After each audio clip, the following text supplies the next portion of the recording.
T shirt manufacturing பண்ணி தான் நீங்கள் பார்த்துருக்கீங்க.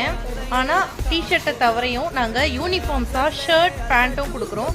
நம்ம ரெகுலர் கஸ்டமர் வந்து இன்றைக்கி நம்மளுக்கு மெரூன் ஷர்ட்டும் மெரூன் பேண்ட்டும் ஸ்டிச் பண்ணி கொடுக்க சொல்லியிருந்தாங்க. 1 வீக் பிஃபோராக தான் நாங்கள் பிளான் பண்ணோம். ஸோ ஷர்ட்டு பேண்ட்டு ரெண்டுமே ரெடி ஆகிட்டு இப்போ டெலிவரிக்காக பேக்கிங் ப்ராசஸில் இருக்குது. கிட்டத்தட்ட 300 ஷர்ட் ஆர்டர் கொடுத்துருந்தாங்க.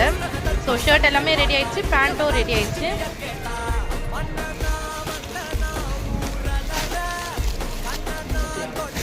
ஷர்ட்டோட குவாலிட்டிலாம் சூப்பராக வந்திருக்கு ஃப்ரெண்ட்ஸ்.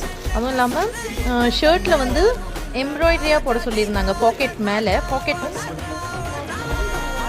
எல்லாமே பக்காவாக ரெடி பண்ணி பேக் பண்ணிட்டோம். அர்ஜென்ட்டாக இன்றைக்கே வந்து இது பேக்கிங் பண்ணி நாங்கள் கூட்ஸ் வந்து டெலிவரி பண்ணுறதுக்காக டிரான்ஸ்போர்ட்டில் புக் பண்ணணும். ஸோ அதுக்கான ஒர்க் தான் போயிட்டுருக்கு. இன்றைக்கி ஆல்மோஸ்ட்